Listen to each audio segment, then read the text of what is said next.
Salut les amis, bienvenue sur ma chaîne YouTube Berly Barbecue Smoke. Eh les copains, aujourd'hui, la vidéo tant attendue, la paella. Eh oui, mais détends-toi, j'ai envie de te dire que là, ça va être une vidéo où je vais te donner certains secrets, mais pas trop.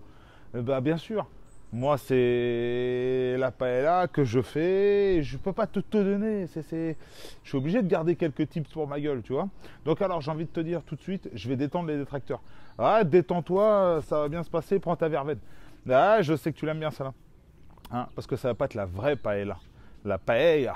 Ah, paella, on s'en fout, de toute façon, peu importe. Hein, la vraie paella, c'est pas du tout ce que je vais faire. La paella, là-bas, c'est à base de viande. Il n'y a pas de crustacés. Ah, comment ça? Ouais, bah oui. Oui, c'est comme le riz cantonais. C'est pas du tout celui que tu vois d'habitude. Hein, c'est comme le chili con carne. Ah, c'est américain. Ah, c'est vrai que les Américains disent chili con carne. Hein, ils disent smoke beef, beef ribs, brisket, mais ils disent chili con carne. Ah, ils sont devenus tout d'un coup latins. Ah, détends-toi. Ah, je sais que je vais me foutre la merde. Je t'expliquerai un peu plus tard pour le chili con carne. D'accord? Hein? Ça, c'est pour moi, c'est cadeau, c'est bibi. Ah, détends-toi. Donc, alors, première chose, déjà, j'ai envie de te dire, si tu as envie de te faire plaisir, et si éventuellement tu te dis, bah écoute, j'ai envie d'avoir Lulu à un baptême, à un mariage ou quoi que ce soit, dans la description, je te mets mon adresse email et je viendrai te faire ce que tu veux. Hein, savoir que mes plats principaux, ce sont paella, chili con carne, choucroute. Ah, un petit peu de cochon dans notre vie. Ah, détends-toi. Détends-toi. Ah, et d'autres machins. Bon, enfin bref, tu m'envoies un petit mail et je te descends la liste, tu verras par toi-même. Ok, donc déjà première chose, je vais utiliser la bête là, hein, et surtout, si tu veux pour moi, je suis en mode sans fil, hein. Mais alors sans filet, sans rien, j'arrive, je me jette hein, le saut de l'ange et on y va.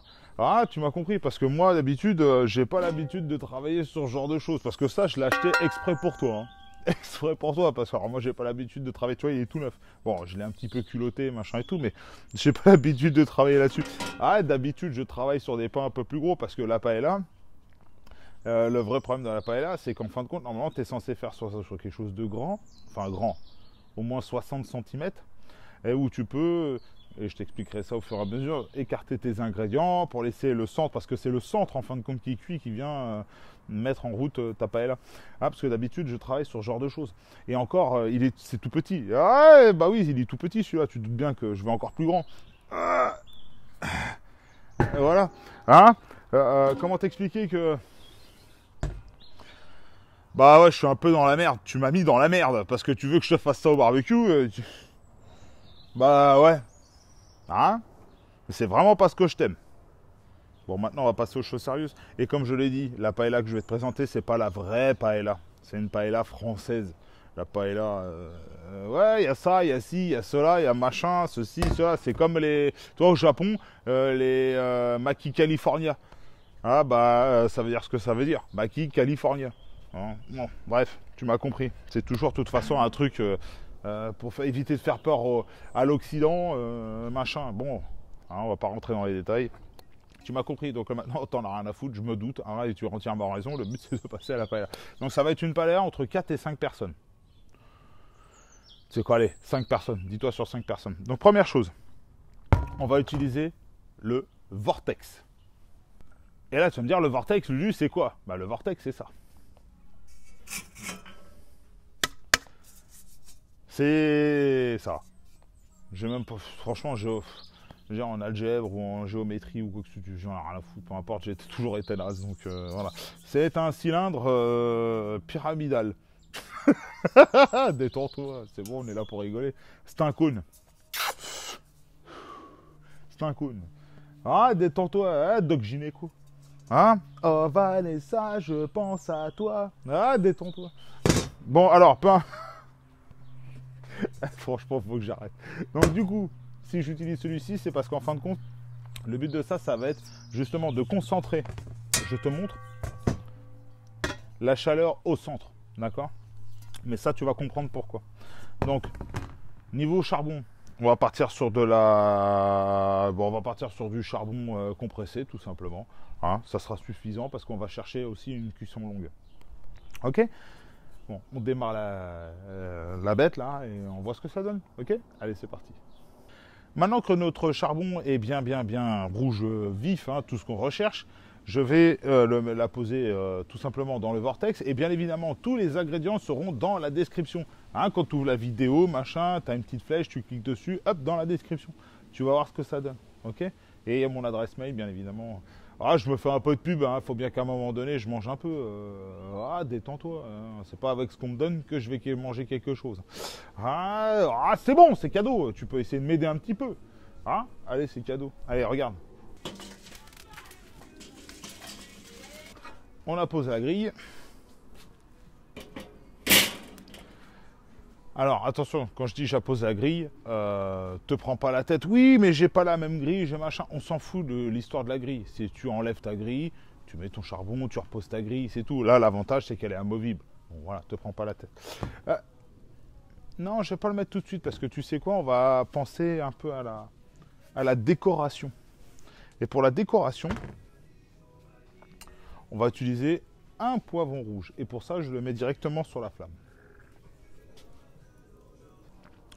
Une fois que notre poivron sera bien grillé de chaque côté, on va commencer à passer aux choses sérieuses. C'est parti, let's go. Bon, maintenant que notre poivron a bien grillé, on va le sortir de là. Voilà comment il est magnifique. Tu vois, regarde.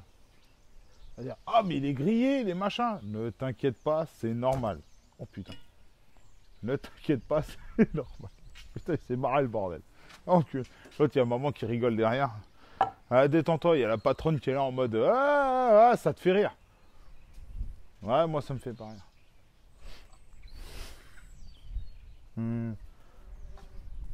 Bon, bref. Celle-là, je la garde, je m'en fous, je la garde. J'en ai rien à foutre, je la garde. C'est authentique. Je m'en fous, j'en ai rien à foutre. Tu peux rigoler, j'en ai rien à foutre. Je la garde. Bien fait pour ta gueule.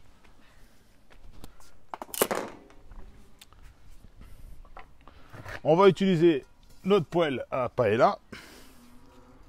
On la positionne dessus et on va la laisser monter en température. Pour cela, on va utiliser de l'huile d'olive. Alors pour l'huile d'olive, n'aie pas peur d'en mettre beaucoup. Réellement, n'aie pas peur. Ce qu'on va faire, c'est qu'après, on va utiliser le poulet. Donc pendant que notre huile elle chauffe, on va s'occuper de notre poivron.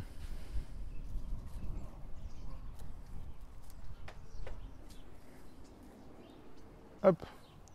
Donc étant donné que ça prend entre 4 et 5 personnes, on va essayer de faire 4 à 5 morceaux en fait. Hop, et là tu vas prendre ton couteau et tu vas le gratter par-dessus. Donc voilà ce que ça donnait, ce que ça doit donner entre guillemets, tu vois. Hop, on enlève la pelure et on fait pareil pour les autres. Pendant que nous étions en train d'éplucher notre poivron, l'huile est devenue chaude. Et là, on va prendre notre poulet et on va le poser la peau dessus premièrement. T'entends comment ça chante là? Ah, c'est beau.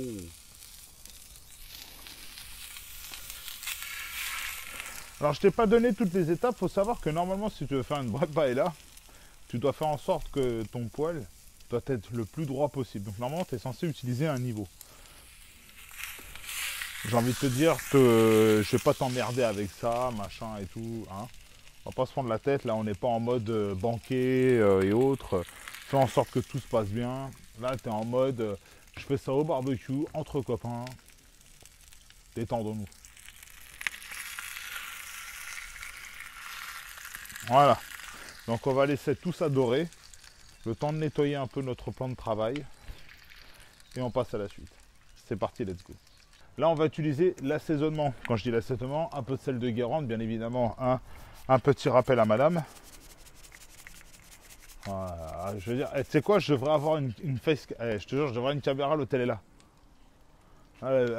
Putain, la Bretagne, nous avait un problème. Hein. Il manque un peu 1, 2, 3, vive la Bretagne. Hein.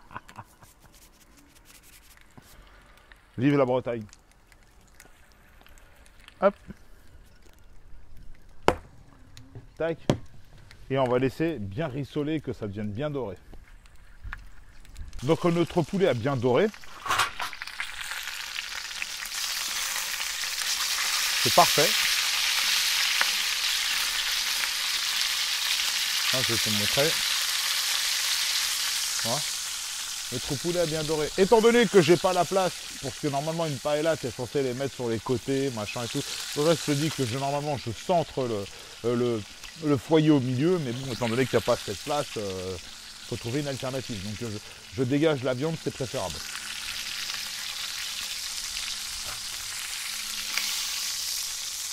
Hop.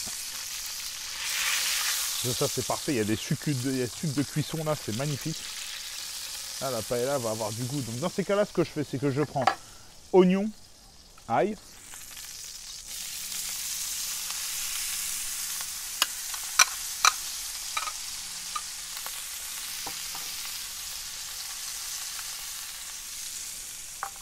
et les poivrons. Poivrons verts, bien évidemment.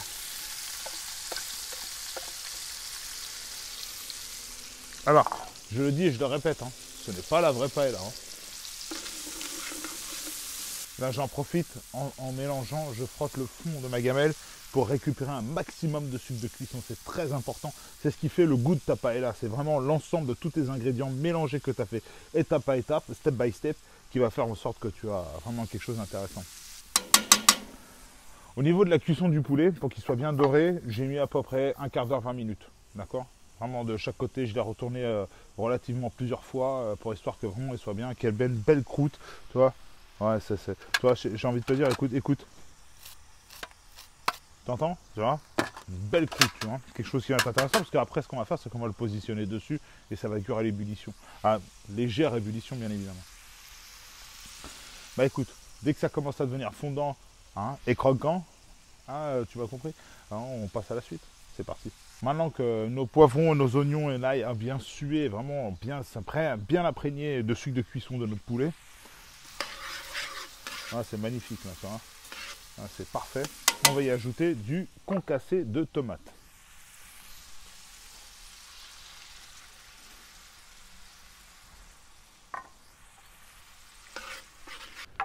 Et pendant que notre concassé de tomates est en train de réduire, nous ce qu'on va faire, c'est qu'on va préparer un fumet de poisson. Alors le fumet de poisson, on va pas chercher à essayer d'aller machin et tout, ou quoi que ce soit. Tu essaies de trouver un fumet de poisson classique dans le commerce, bien évidemment, comme je te l'ai dit et je te l'ai dit au début. Dans la description, je te mets le grammage, ce qu'il te faut. Ok, faut pas chercher à essayer de prendre des carcasses de poisson et tout. Cherche pas, tu fais pas dans le grand débit, dans le grand machin. Prends du fumet de poisson en poudre. Voilà, je te prends pas la tête. Ok, ça, on va le mettre donc fumet de poisson, de l'eau, bien évidemment, de l'eau à température pièce. Donc quand je dis température pièce, c'est 20-21 degrés. On dit d'eau froide, eau chaude, machin. Moi, j'ai envie de te dire, pardon, température pièce. D'accord? Parce que le but, c'est qu'on va essayer de chercher aussi à la fin un choc thermique pour récupérer également, encore une fois, les sucres de cuisson. Parce que là, on est toujours en train de créer des sucres de cuisson. Ça, c'est une chose. Qu'est-ce qu'on va faire d'autre? Bah écoute, c'est déjà pas mal. Ah si, très important, une fois que ton fumet de poisson, tu l'as bien mélangé avec ton eau, quantité bien évidemment dans la description, tu vas utiliser ton safran. Donc alors le safran, c'est pareil. Pour les débuts, pour les machins, prends le safran que tu vas retrouver en supermarché ou autre, ou quoi que ce soit. Mais croisant mon expérience, avec le temps, le safran qui est en supermarché n'a rien à voir d'un vrai safran, machin. Mais bon, te prends pas la tête. Essaye déjà ça, d'accord? Donc je crois que de mémoire, il y a du poudre ou quoi que ce soit. Moi, j'ai les pistils. Hein, je l'achète dans un endroit spécifique. Je le mets dans le fumet de poisson, donc qui a été mélangé, délayé et tout, la totale, pour avoir cette couleur jaune bien distinctive. Ok? Donc, bah écoute, pendant que ça mijote tout doucement, on va préparer ce fumet de poisson avec le safran. Et je vais te montrer d'ailleurs ce que ça donne. Regarde. Donc, notre fumet de poisson, le safran, on va prendre une pincée de pistil. Hop.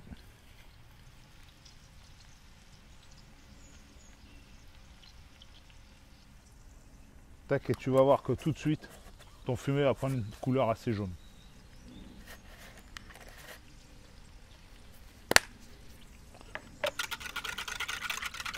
Ah, comment il commence à jaunir. Tu vois? Hop!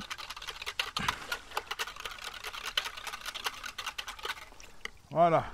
Ça, on va le laisser reposer. Et pendant ce temps-là, on va vérifier ce que ça donne. C'est parfait. Pendant ce temps-là, maintenant, notre récipient est en train de... Notre récipient de fumée de poisson et de safran. On va utiliser du pimenton. Donc pimenton, c'est du paprika fumé. On va le mettre dans la préparation.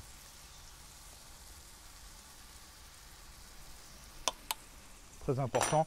Le paprika fumé, c'est vraiment une des choses essentielles dans la paella.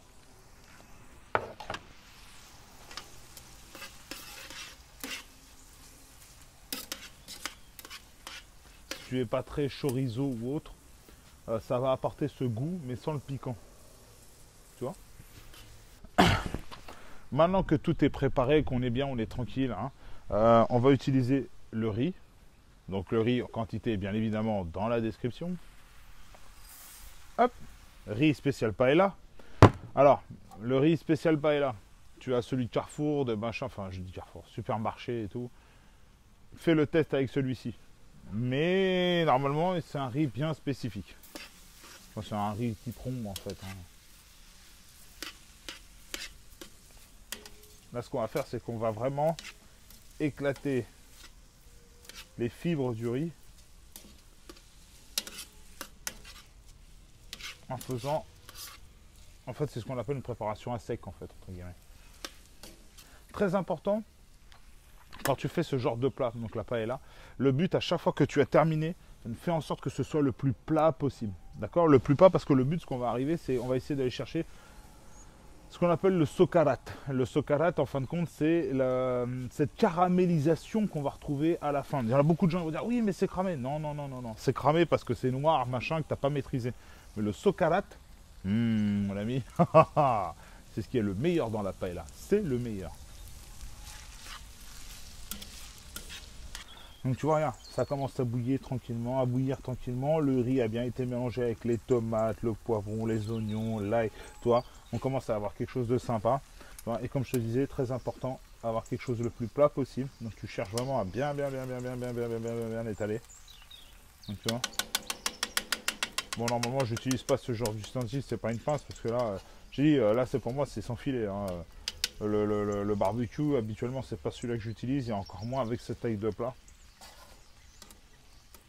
Mais bon, quand on sait maîtriser un feu, on n'a pas besoin d'être... avec n'importe quoi, on peut le faire. Donc là, ce qu'on va faire, c'est qu'on va prendre le poulet et on va le mettre dessus.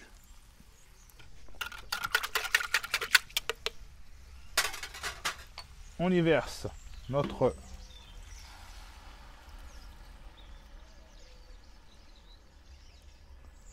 fumée de poisson. On va y ajouter, bien évidemment, le reste des ingrédients. Hop, les encorner.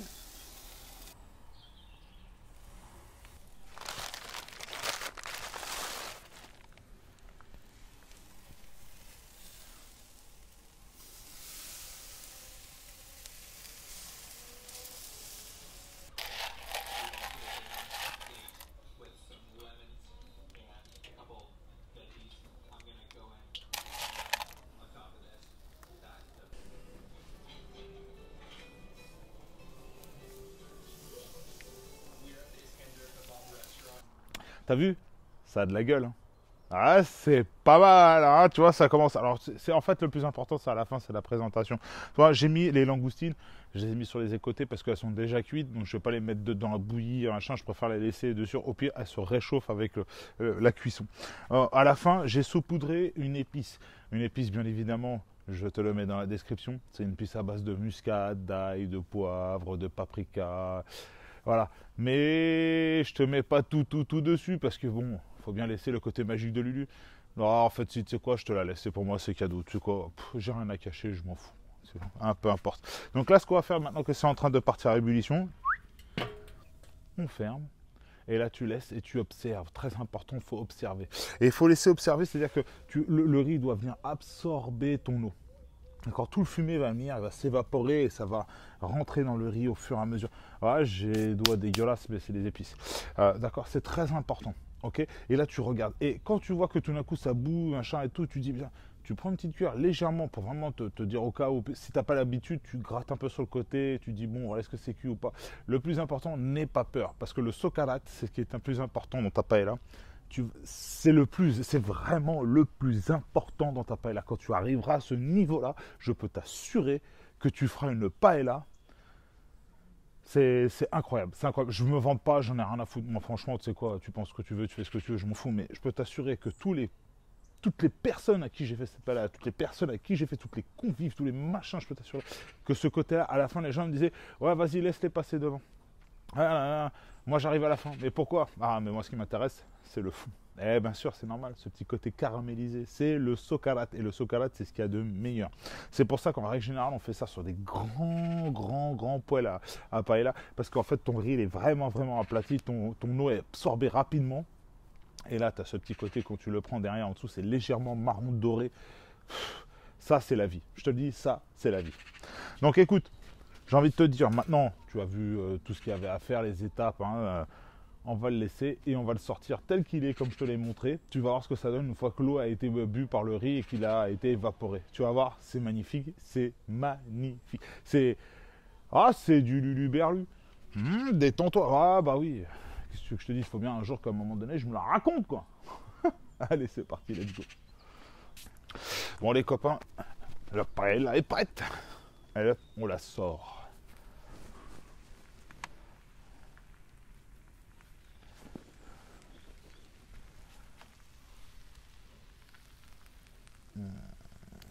Regarde-moi comment c'est beau. Et elle se tient. Hein. Magnifique. Hein. Elle est belle. Hein. Tac. Et là pour finir, un peu de persil.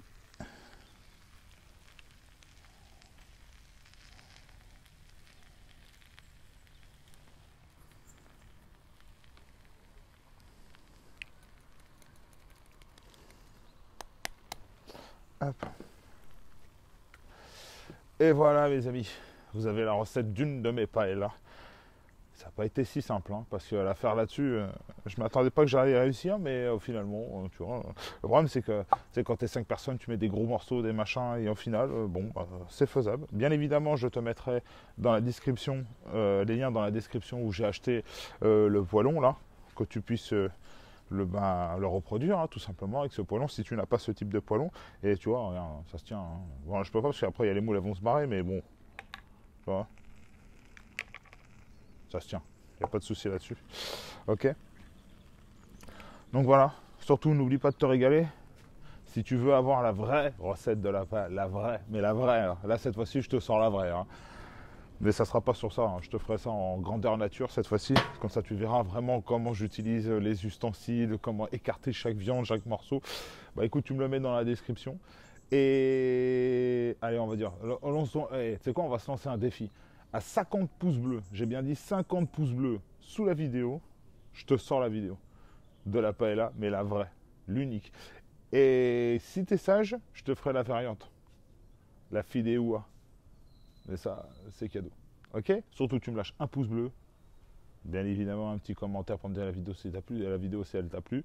Et surtout, si tu veux avoir la vraie recette, j'ai bien dit la vraie recette de la paella, tu me le dis dans les commentaires. Et à 50 pouces bleus, j'ai bien dit 50 pouces bleus sous cette vidéo, je te fais la vraie recette.